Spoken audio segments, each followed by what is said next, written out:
¿Alguna vez te has detenido a reflexionar con verdadera profundidad sobre el motivo por el cual la crónica de Caín se interrumpe de forma tan violenta y repentina en las páginas del Génesis? La narrativa convencional se limita a decirte que perpetró el asesinato de su hermano Abel, que fue estigmatizado con una marca enigmática y condenado al exilio. Sin embargo, jamás se toman la molestia de narrarte lo que aconteció después de ese destierro. Se omite deliberadamente el hecho de que, a partir de la figura de Caín, no surgió la barbarie, sino que nació una civilización entera, posiblemente una de las más sofisticadas y avanzadas de su era. Estamos hablando de una sociedad que desarrolló urbes complejas, tecnología de punta para su tiempo, expresiones artísticas sublimes y un conocimiento que rivalizaba con cualquier otra cosa que existiera sobre la faz de la Tierra. Y no es que esta parte de la historia no exista o se haya perdido, se encuentra ahí, latente en los mismos textos sagrados que la institución religiosa protege y recita con fervor. El problema real es que esa narrativa específica no resulta conveniente para los fines del dogma. Si la gente conociera la verdad completa sobre el linaje y los logros de los hijos de Caín, se verían obligados a cuestionar desde los cimientos todo lo que les han inculcado sobre el concepto del pecado, la naturaleza de la maldición y, sobre todo, la virtud de la obediencia. Baruch Spinoza, con su agudeza intelectual, percibió esto con total claridad al analizar el Génesis, no como una palabra divina intocable, sino como una construcción política humana. Lo que este filósofo descubrió fue absolutamente devastador para la ortodoxia. La narrativa de Caín no es la biografía de un hombre maldito por la divinidad, es en realidad la memoria histórica de una estirpe que tuvo la audacia de pensar de manera diferente, de construir su destino fuera de la jurisdicción y el control divino, y de cultivar su propia razón sin solicitar permiso a ninguna autoridad superior. Por esa razón precisa fueron borrados de la historia moral, no porque fueran intrínsecamente malvados, sino porque representaban algo mucho más peligroso para la autoridad religiosa que la maldad misma, la autonomía humana y la autosuficiencia. Hoy vamos a dedicarnos a recuperar esa historia silenciada. Vamos a indagar qué fue realmente de los descendientes de Caín, ya que la Biblia los menciona de forma fugaz para luego hacerlos desaparecer convenientemente bajo las aguas del diluvio universal. Spinoza tiene mucho que decir sobre este silencio tan oportuno y sospechoso. Porque al final del día, la interrogante crucial no es si Caín fue maldito, sino quiénes fueron los que decidieron adjudicarle ese título y por qué era tan imperativo para ellos que tú lo creyeras ciegamente. Este análisis no se trata solo de un personaje bíblico de la antigüedad, se trata de ti. Se trata de todos aquellos que en algún momento de sus vidas fueron etiquetados como rebeldes, cuestionadores o diferentes por el simple hecho de ejercer su capacidad de raciocinio. Es fundamental entender que la historia oficial que te contaron fue diseñada arquitectónicamente para que nunca te atrevieras a pensar por cuenta propia. Lo más perturbador de todo este asunto es comprender que esta manipulación no fue un accidente histórico. Fue una maniobra deliberada, cuidadosamente construida y pulida a lo largo de los siglos por escribas que sabían exactamente lo que estaban haciendo: borrar sistemáticamente el rastro de aquellos que demostraron que el ser humano no necesita dioses tutelares para florecer y progresar. La historia oficial es simplista. Caín mata a Abel por envidia, Dios lo maldice a vagar por la tierra y ahí termina todo. Pero si lees la Génesis con atención, aplicando la misma lente racional y crítica que Spinoza utilizó en su tratado teológico político, empiezas a notar las grietas estructurales del relato. Después de recibir la marca, Caín no desaparece en la oscuridad como un paria solitario y miserable. Todo lo contrario. Caín funda y construye una ciudad, la primera metrópoli mencionada en toda la Biblia. Y no solo eso, su descendencia no es una línea de asesinos y vagabundos inútiles, es una dinastía de inventores, constructores, artistas y pensadores revolucionarios. Jabal, uno de sus descendientes, es reconocido como el padre de quienes habitan en tiendas y crían ganado, es decir, el creador del nomadismo organizado y la gestión pecuaria. Jubal es descrito como el padre de todos los que tocan la lira y la flauta, el primer músico, el inventor de la cultura estética. Y Tubal-Caín fue el maestro de todos los que trabajan el bronce y el hierro, el primer metalúrgico e ingeniero de materiales. ¿Te das cuenta de la magnitud de lo que esto significa? Los hijos de Caín no fueron malditos errantes, fueron los auténticos pioneros de la humanidad. Fueron los primeros en desarrollar la tecnología, el arte, el comercio y la cultura civilizada. Fueron los primeros seres humanos que dejaron de depender pasivamente de la generosidad de la naturaleza y empezaron a transformarla activamente con sus propias manos, guiados por su propia razón. Y es aquí precisamente donde la historia se torna insoportablemente incómoda para la narrativa religiosa, porque si los descendientes del primer asesino fueron los que trajeron el progreso y la civilización al mundo, entonces, ¿qué dice eso sobre la obediencia ciega que la religión exige como virtud suprema? ¿Qué dice sobre la supuesta santidad del conformismo y la sumisión? La institución te enseñó que el bien y la prosperidad provienen de obedecer, que la virtud nace del sometimiento a la autoridad, que la santidad se encuentra en no cuestionar. Pero aquí en las mismas páginas de la Biblia que te predicaron, reside la prueba irrefutable de lo contrario, que el progreso, la creatividad, la innovación y todo lo que hace avanzar a la especie humana provino de un linaje que se negó a arrodillarse. Y lo más revelador es que la propia Biblia te muestra la contradicción, confiando en que nunca la notes, confiando en que la leerás con los ojos cerrados por la fe, sin hacer las preguntas obvias que cualquier mente racional plantearía. Reflexiona sobre esto un momento. La Biblia te presenta dos caminos arquetípicos desde el principio. Abel, el pastor, ofrece el sacrificio de sangre que Dios acepta. Representa la vía de la tradición y la dependencia. Caín, el agricultor, el tecnólogo, el que transforma la tierra con su esfuerzo, el creador, y ofrece el fruto de su trabajo, de su esfuerzo transformador sobre la tierra, y es rechazado sin explicación alguna. ¿Por qué? Nunca se ofrece una razón lógica.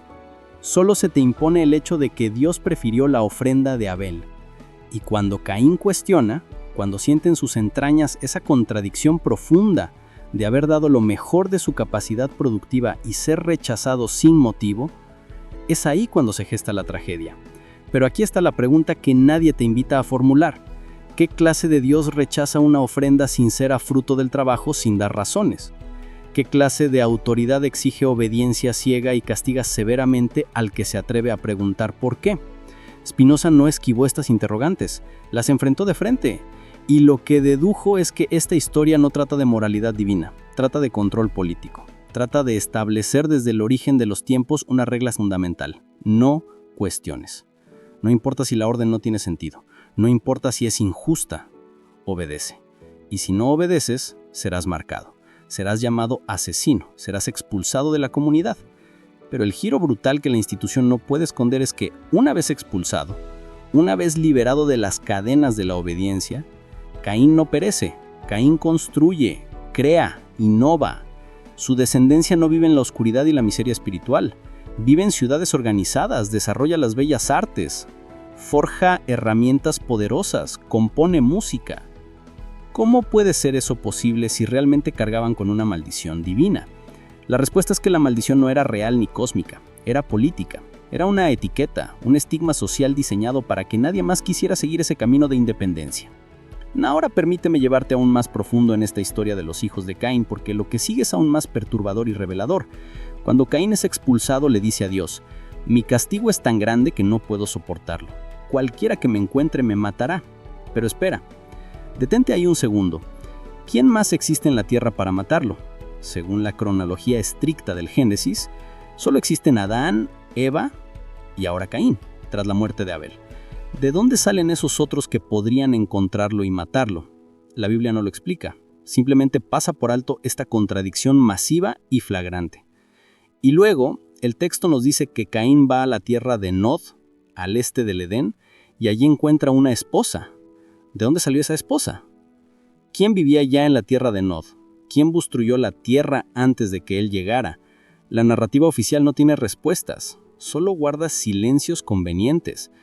Pero esos silencios son extremadamente elocuentes, porque lo que sugieren es que había otras personas, otras comunidades, otras civilizaciones enteras que el Génesis simplemente ignora o decide no contar porque no encajan en la narrativa teológica que quiere construir. Spinoza detectó esto inmediatamente.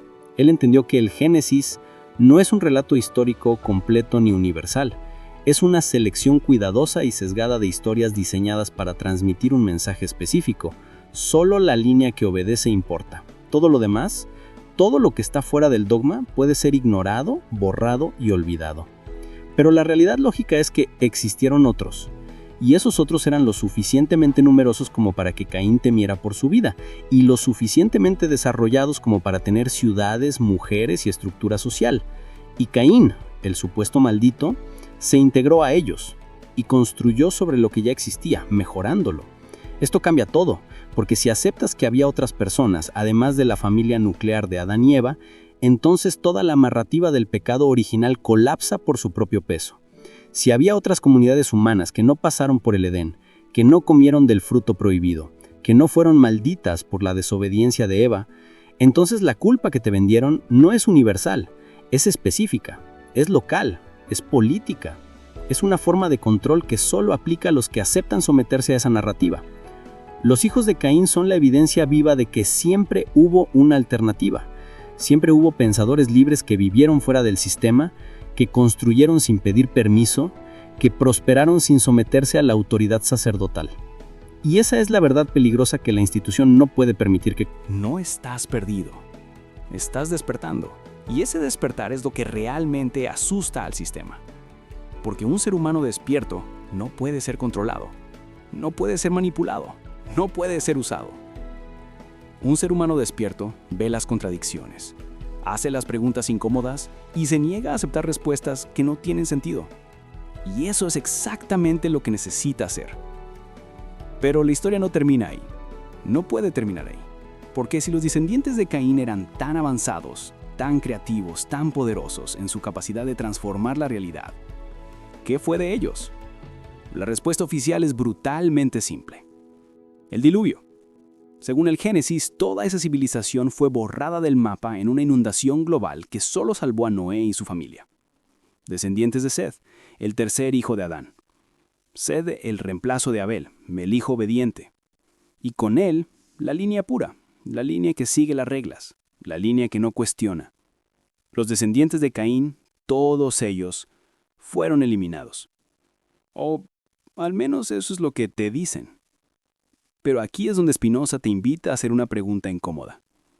¿De verdad crees que toda una civilización avanzada, con conocimiento tecnológico, arquitectura y capacidad de adaptación, simplemente desapareció sin dejar rastro? ¿O es más probable que esa historia del diluvio sea una metáfora política? Una forma de decir que la memoria de los que desafiaron la autoridad fue intencionalmente borrada. Porque eso es lo que hacen las instituciones de poder. No solo derrotan a sus enemigos, borran su historia. Reescriben el pasado para que parezca que nunca existieron o que si existieron merecían morir. Y así, de golpe, toda la línea de Caín desaparece del relato. No hay mención de sus ciudades, de su arte, de su tecnología. Todo se reduce a una nota al pie, que dice, eran malos y Dios los destruyó. Fin de la historia. Pero, ¿es el fin? ¿O solo es el comienzo de una mentira más grande? Ahora, piensa en la lógica del diluvio por un momento. Te dicen que Dios vio que la maldad del hombre era grande en la tierra y decidió destruirlo todo. Pero, ¿qué maldad exactamente? La Biblia no te da detalles específicos sobre qué estaban haciendo los descendientes de Caín que fuera tan terrible.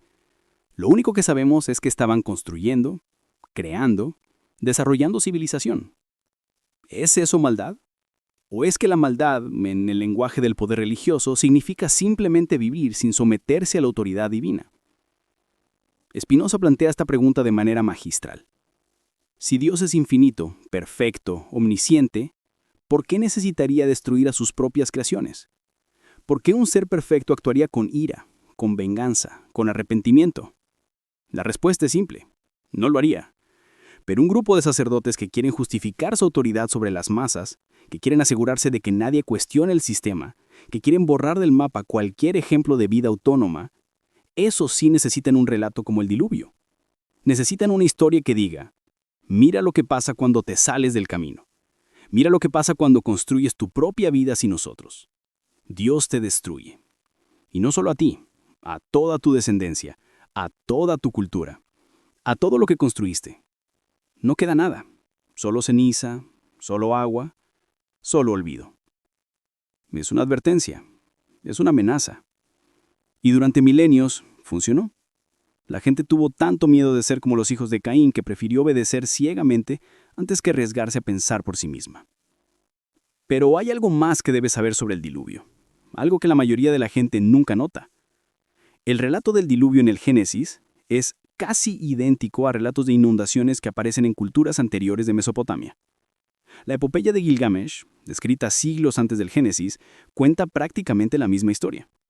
Un hombre justo es advertido de una inundación, construye un arca, salva a los animales, envía aves para encontrar tierra seca. La narrativa es tan similar que es imposible negar que los escribas hebreos tomaron prestada la historia de culturas anteriores y la adaptaron a sus propios propósitos. Spinoza sabía esto. Él entendía que el Génesis no es un texto original revelado por Dios. Es una compilación de mitos, leyendas y narrativas culturales que fueron editadas y reescritas para servir a los intereses de la clase sacerdotal. Y cuando entiendes eso, cuando ves que el diluvio no es un evento histórico, sino una herramienta narrativa, entonces toda la historia cambia. El diluvio no destruyó a los hijos de Caín físicamente, los destruyó simbólicamente. Los borró de la memoria colectiva. Los convirtió en un ejemplo de lo que no debe ser. Y durante milenios, esa estrategia funcionó perfectamente. Hasta ahora. Hasta que personas como tú empiecen a hacer las preguntas que la institución esperaba que nunca hicieras. Y una vez que empiezas a hacer esas preguntas, una vez que empiezas a ver las contradicciones, las inconsistencias, los préstamos de otras culturas, toda la estructura de autoridad divina se desmorona. Porque si el diluvio es una historia copiada de otra cultura, ¿qué más es copiado? ¿Qué más es invención humana disfrazada de revelación divina? Spinoza tenía una forma brutal de analizar estos relatos. No los leía como verdades reveladas, los leía como documentos históricos escritos por personas con agendas específicas. Y cuando aplicaba ese método al Génesis, lo que encontraba una y otra vez era lo mismo, un patrón de control a través de la narrativa. La historia de los hijos de Caín no es diferente. Lo que la Biblia hace es tomar un grupo que claramente representaba progreso, autonomía y pensamiento independiente y lo convierte en el enemigo. No porque fueran violentos o corruptos, sino porque eran libres, porque no necesitaban la aprobación divina para crear, porque construían ciudades sin templos, desarrollaban tecnología sin pedírsela a ningún sacerdote. Eran humanos, actuando como humanos, usando su razón, su creatividad, su capacidad de transformar la naturaleza, y eso para una institución que basa su poder en la idea de que el ser humano es incapaz, pecador, dependiente. Eso es inaceptable. Entonces, ¿qué haces? Borras esa historia. La reduces a un mito sobre un asesino y su descendencia maldita, y luego, para asegurarte de que nadie pueda rescatarla, la ahogas en un diluvio que convenientemente no deja evidencia, no deja sobrevivientes, no deja preguntas. Solo queda la versión oficial.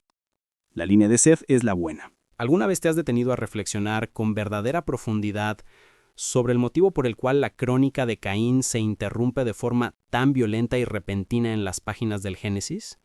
La narrativa convencional se limita a decirte que perpetró el asesinato de su hermano Abel, que fue estigmatizado con una marca enigmática y condenado al exilio.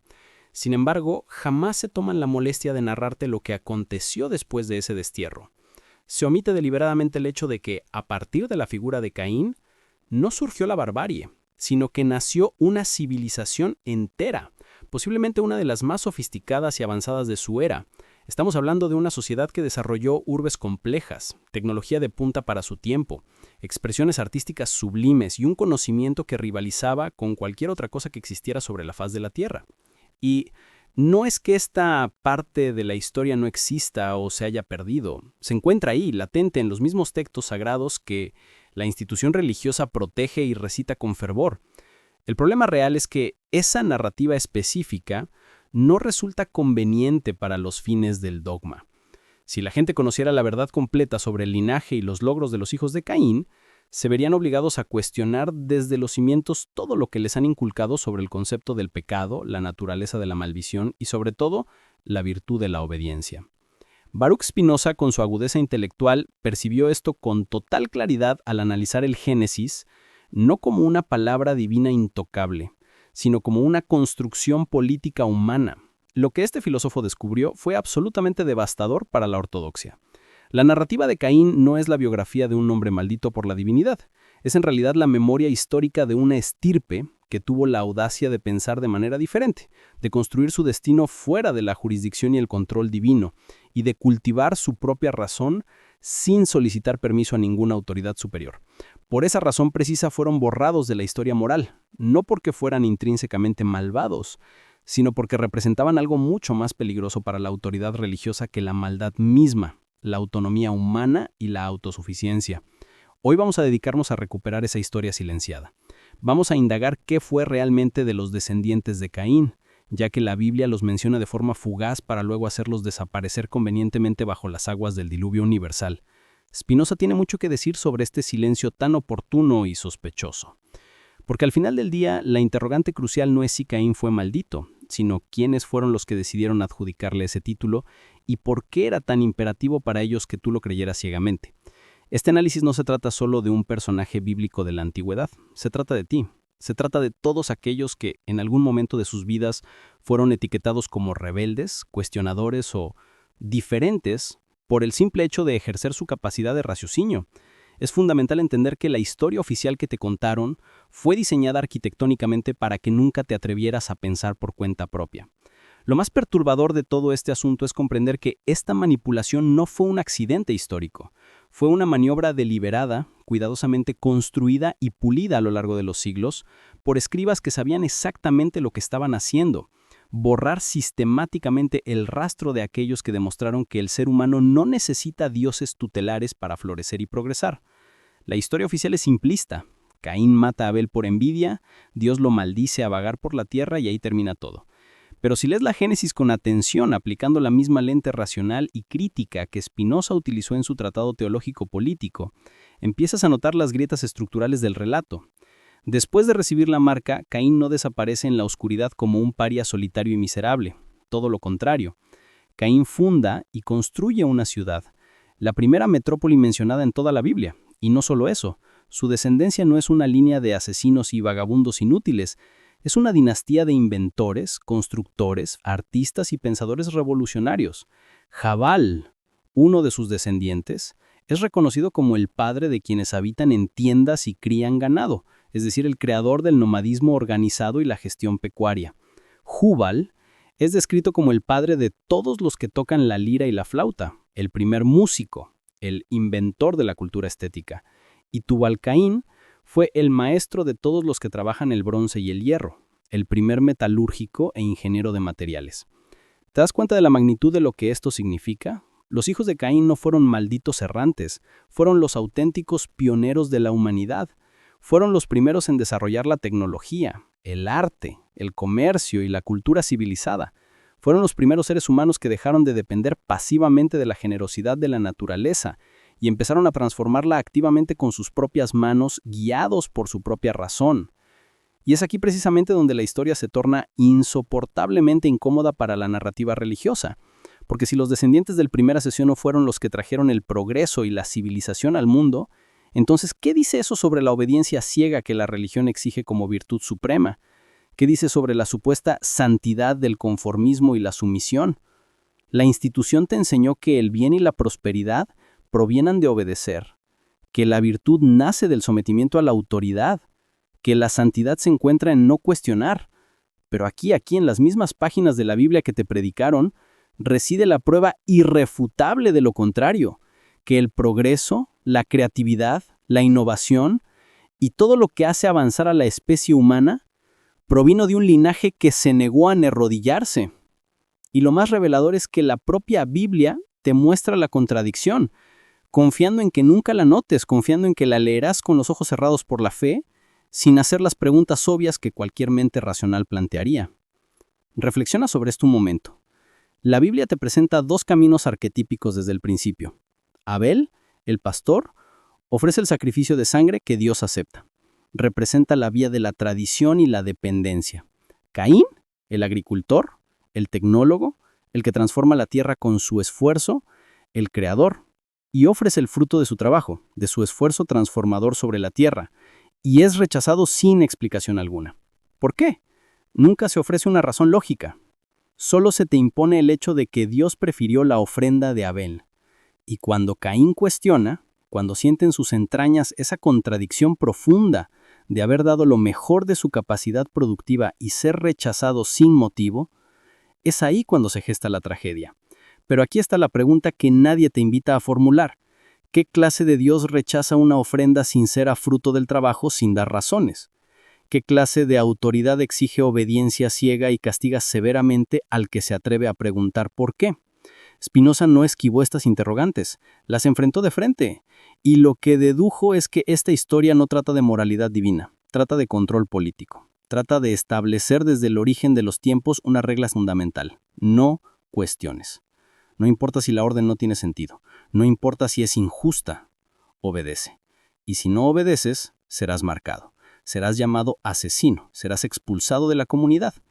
Pero el giro brutal que la institución no puede esconder es que, una vez expulsado, una vez liberado de las cadenas de la obediencia, Caín no perece, Caín construye, crea, innova. Su descendencia no vive en la oscuridad y la miseria espiritual, vive en ciudades organizadas, desarrolla las bellas artes, forja herramientas poderosas, compone música. ¿Cómo puede ser eso posible si realmente cargaban con una maldición divina? La respuesta es que la maldición no era real ni cósmica, era política. Era una etiqueta, un estigma social diseñado para que nadie más quisiera seguir ese camino de independencia. Ahora permíteme llevarte aún más profundo en esta historia de los hijos de Caín, porque lo que sigue es aún más perturbador y revelador. Cuando Caín es expulsado, le dice a Dios: «Mi castigo es tan grande que no puedo soportarlo. Cualquiera que me encuentre me matará». Pero espera, detente ahí un segundo. ¿Quién más existe en la tierra para matarlo? Según la cronología estricta del Génesis, solo existen Adán, Eva y ahora Caín, tras la muerte de Abel. ¿De dónde salen esos otros que podrían encontrarlo y matarlo? La Biblia no lo explica, simplemente pasa por alto esta contradicción masiva y flagrante. Y luego, el texto nos dice que Caín va a la tierra de Nod, al este del Edén, y allí encuentra una esposa. ¿De dónde salió esa esposa? ¿Quién vivía ya en la tierra de Nod? ¿Quién construyó la tierra antes de que él llegara? La narrativa oficial no tiene respuestas, solo guarda silencios convenientes.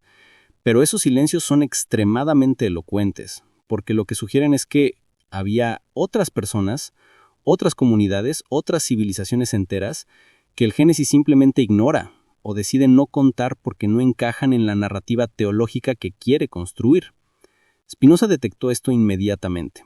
Él entendió que el Génesis no es un relato histórico completo ni universal. Es una selección cuidadosa y sesgada de historias diseñadas para transmitir un mensaje específico. Solo la línea que obedece importa. Todo lo demás, todo lo que está fuera del dogma, puede ser ignorado, borrado y olvidado. Pero la realidad lógica es que existieron otros. Y esos otros eran lo suficientemente numerosos como para que Caín temiera por su vida, y lo suficientemente desarrollados como para tener ciudades, mujeres y estructura social. Y Caín, el supuesto maldito, se integró a ellos y construyó sobre lo que ya existía, mejorándolo. Esto cambia todo, porque si aceptas que había otras personas, además de la familia nuclear de Adán y Eva, entonces toda la narrativa del pecado original colapsa por su propio peso.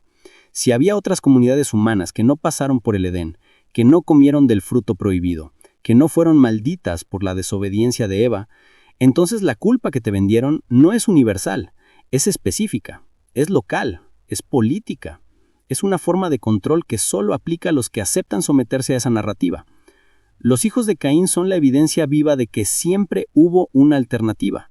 Siempre hubo pensadores libres que vivieron fuera del sistema, que construyeron sin pedir permiso, que prosperaron sin someterse a la autoridad sacerdotal.